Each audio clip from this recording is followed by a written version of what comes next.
A Red Bull realmente pode desistir de 2025 depois dos acontecidos nas últimas corridas e das revelações que vão ser mostradas aqui nesse vídeo, com fontes importantes, fontes de fora do país, inclusive, muitas vezes até em alemão, que eu estou trazendo aqui para vocês, traduzido em português e que revelam a verdadeira situação da Red Bull, como a equipe realmente está tendo problemas graves na Fórmula 1, que a gente ainda não sabe se podem ser remediados, mas segundo algumas fontes, isso realmente pode acabar não acontecendo em 2025, o que pode ser, de certa forma, uma catástrofe, um golpe final na equipe, que também pode ter a ver até mesmo com a possível demissão de Christian Horner. A gente vai falar tudo sobre isso nesse vídeo, como eu já disse, tem fontes muito importantes por aqui, não são fontes exclusivas, mas são fontes que são pouco mostradas aqui no Brasil e que eu vou mostrar tudo aqui para você.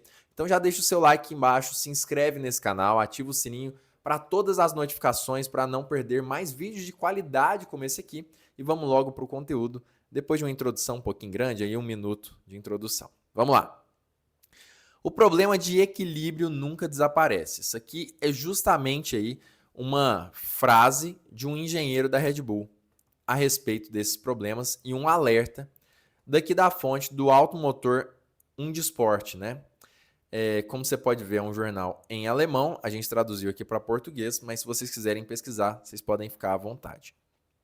A grande questão é que, segundo essa fonte, o Verstappen vem reclamando realmente, regularmente, sobre o comportamento do carro nesse ano, de 2025. O grande problema é a subviragem, que é um problema muito difícil para o Verstappen. Eu já vou explicar o porquê. A questão é que os engenheiros temem que o problema não possa ser completamente resolvido, mesmo com as atualizações. E aí aqui essa notícia já diz que o primeiro alerta foi dado no Bahrein, tá?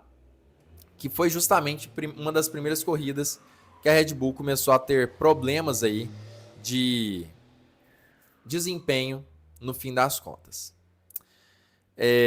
Max conseguiu fazer uma única volta na classificação e na corrida vimos que estamos perdendo em média 7 décimos a 1 segundo por volta para a McLaren, segundo Helmut Marko. Ele não é um engenheiro, tá? Que proferiu essa primeira frase aqui, que talvez o equilíbrio nunca irá desaparecer, né? Como acontece com frequência nessa temporada, a traseira inicialmente fica brevemente leve ao frear e fazer curvas em direção ao ápice. O equilíbrio se desloca cada vez mais em direção à subviragem. A falta de confiança causa frustração e perda de tempo no relógio. Eu não vou conseguir trazer a entrevista propriamente dita desse engenheiro. Por quê?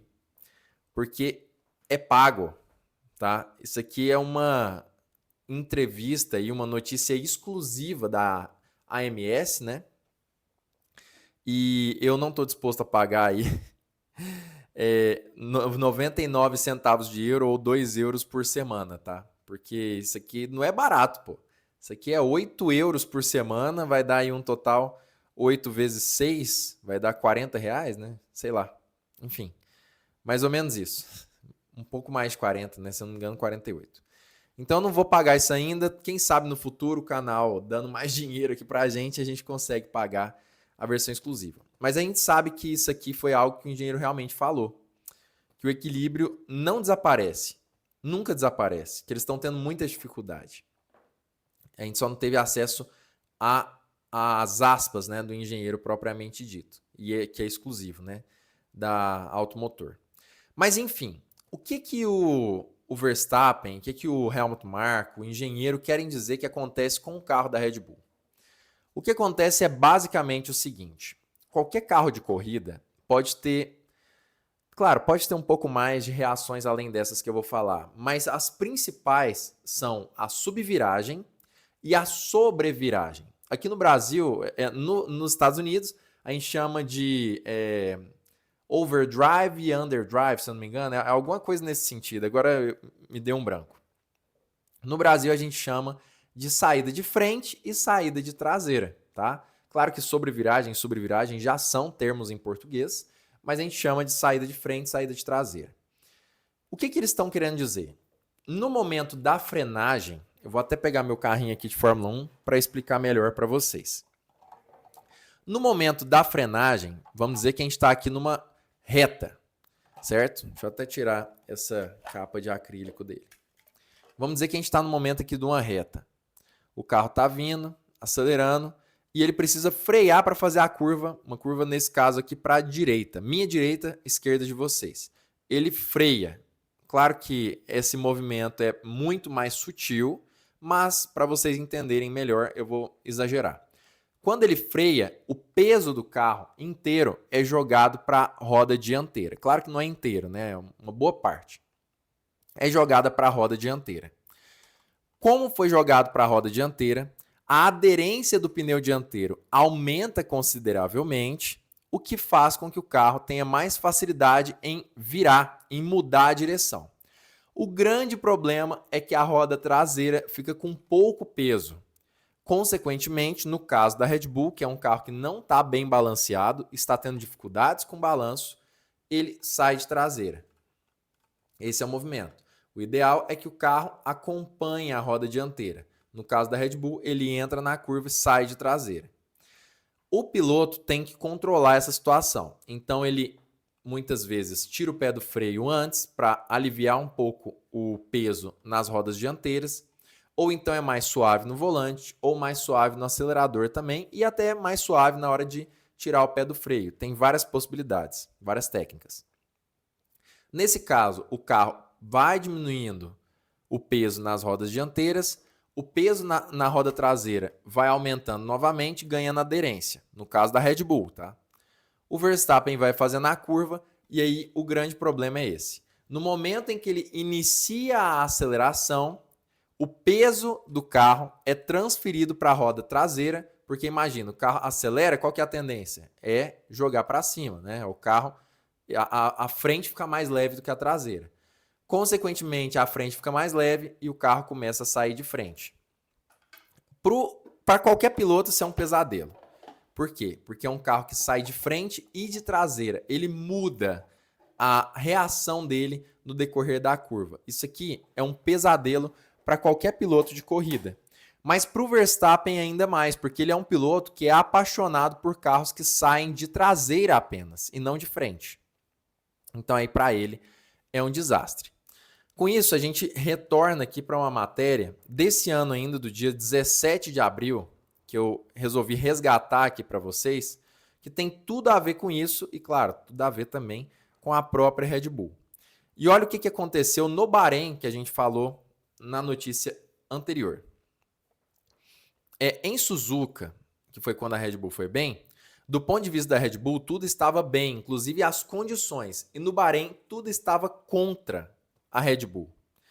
As temperaturas mais frias da pista, isso falando de Suzuka, favoreceram o Verstappen no GP do Japão. Assim como a falta de oportunidades de ultrapassagem. Foi por isso que o Verstappen foi bem no GP do Japão, né? O RB21 fica muito aquém do esperado quando o desgaste de pneus é alto e quando as temperaturas estão altas. Provavelmente, na minha opinião, uma coisa gera a outra, tá? Temperaturas altas geram maior desgaste dos pneus. Quando a equipe sediada em Milton Keynes era a principal força, ambas as condições eram ideais para o time. Ou seja, no ano de 2024, no início do ano, e em 2023, quando a Red Bull estava bem, temperaturas altas e pistas com alto desgaste de pneus era a principal vantagem da Red Bull. Agora isso virou o jogo, tá? Olha o que Christian Horner falou a respeito disso. O desgaste dos pneus e as temperaturas estavam muito altas hoje. Certamente, pelo desgaste dos pneus, você tem um carro bem equilibrado. Se você tem um carro bem equilibrado, tudo se encaixa muito mais. E aí, esse é o grande problema. A Red Bull ainda não tem um carro bem equilibrado no momento. Claro que a gente tem outras questões importantes. A gente tem também a questão lá da própria McLaren ter um carro com um sistema de resfriamento absurdo, que ajuda muito no momento de resfriar os pneus traseiros, principalmente. Algo que a Red Bull ainda não encontrou, mas definitivamente o equilíbrio do carro está muito aquém do esperado e é uma das coisas que gera aquela transferência de peso exagerada e faz com que a gente perca muito tempo, no fim das contas, dentro da pista. Mas vamos voltar aqui. Horner reconheceu na noite de domingo que problemas atuais de equilíbrio ainda são muito semelhantes ao do ano passado, que foi o ano lá em que a Red Bull começou a perder para a McLaren. A equipe técnica não conseguiu corrigir esses problemas na pausa do fim de ano. Ok. Não conseguiu. Uma declaração ainda mais preocupante foi que a correlação com o túnel de vento ainda não é boa. E eu vou falar sobre isso agora com vocês, que eu acho que é um dos principais pontos da Red Bull de problemas. O problema é que atualmente as soluções que vemos em nossas ferramentas não se correlacionam com o que acontece na pista. E aí depois está escrito aqui embaixo. Horner acrescentou que os dados de pista estão agora orientando o desenvolvimento do RB21. Isso é sensato, é claro, mas não tira o fato de que os problemas com o túnel de vento são uma desvantagem. Horner, aliás, está esperançoso de que a vantagem possa ser explorada em 2026 com os novos regulamentos, diz ele. Não se trata tanto dos detalhes para os quais o túnel de vento desatualizado ainda seria suficiente. E aí, por fim, a gente tem aqui o final da notícia, que fala que tudo isso cria imediatamente um quadro otimista para o restante da temporada da Fórmula 1, mas Marco revelou que uma grande atualização chega em Imola, que é essa corrida desse fim de semana. Isso se não pudesse ser antecipado, acredito eu que não foi, tá? E que atualmente parece haver muita esperança de uma reviravolta. Só que aí olha aqui o que Verstappen falou. Também temos problemas reais de equilíbrio. São duas coisas. Precisamos adicionar mais aderência ao carro e encontrar um equilíbrio melhor. Portanto, são duas coisas que precisam ser melhoradas. Cara, dá para ver uma instabilidade absurda nessa situação, tá? Tem mais outras coisas aqui que eu realmente marquei, mas acredito eu que se eu for falar disso aqui vai ficar grande e repetitivo o vídeo, porque eu já falei boa parte disso aqui. A questão é a seguinte, e aí eu vou resumir aqui para vocês. A Red Bull está tendo um problema de equilíbrio, como eu já disse. Esse problema de equilíbrio provavelmente gera um superaquecimento dos pneus, atrelado à falta de tecnologia, por exemplo, no resfriamento dos freios, que tem hoje na McLaren e não tem na Red Bull. Aliado a isso, a gente ainda tem o sistema, né, de túneis de vento da Red Bull extremamente desatualizado, o que faz com que eles não tenham a oportunidade de utilizar as melhores ferramentas possíveis aí no mundo todo. Isso é um grandíssimo problema. Por quê? Porque a questão do túnel de vento é um dos principais instrumentos que as equipes utilizam justamente para conseguir entender o que está acontecendo com o carro. Quando você não tem o túnel de vento, você simplesmente perde tudo. E agora a Red Bull está utilizando apenas os dados da pista para entender como o carro está funcionando. É praticamente um tiro no escuro, enquanto todas as outras equipes estão conseguindo utilizar simulações, a Red Bull não consegue fazer nada disso. E aí, por fim, essa é a parte mais catastrófica, vamos dizer assim. Aconteceu uma atualização no GP de Miami, acredito que não seja ainda a atualização aquela da reviravolta que o Helmut Marko disse que iria acontecer em Imola. Tomara que não seja. E aí o Verstappen afirmou simplesmente o seguinte: ainda não é possível tirar conclusões sobre o novo assoalho. Apesar de ter conquistado a pole position no sábado, no GP de Miami, como vocês já sabem, ele enfrentou dificuldades na corrida e terminou apenas em 4º lugar. E olha o que ele falou. Não dá para dizer que o resultado foi negativo, mas é muito difícil tirar qualquer conclusão com base nesse circuito. Tudo aqui parece estranho, inclusive as curvas. Acho que vamos entender melhor quando chegarmos a Imola, ou seja, deixou para esse GP desse fim de semana. Para a corrida em Miami, a Red Bull levou uma nova versão do assoalho com expectativa de avançar na performance ou no mínimo obter informações relevantes, o que não aconteceu, né? Outro ponto que continua gerando preocupação na equipe é a gestão dos pneus. Agora vê rivais como McLaren, Mercedes e Ferrari apresentando melhor desempenho nesse aspecto. Cara, desesperador.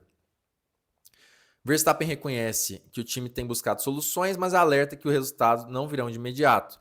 Olha só, estamos tentando resolver isso, mas algumas coisas levam tempo para ser entendido de forma adequada e depois ainda há o desafio de colocar tudo isso em prática, ok? A expectativa agora é que no GP de Imola, né, na Emília-Romanha, eles possam obter respostas mais concretas sobre o impacto das atualizações. A verdade é a seguinte: E aí que tem tudo a ver, inclusive, com a capa desse vídeo, que é a conclusão também desse vídeo. A Red Bull não está encontrando como melhorar o RB21. Tudo indica que existem questões políticas por trás disso tudo. Por exemplo, Christian Horner, ele é um cara que está sendo muito falado que ele pode ser demitido da Red Bull se não conseguir melhores resultados. Muita gente fala que isso é verdade, aí vem gente desmente, e aí mais outras pessoas dizem que na verdade é verdade sim.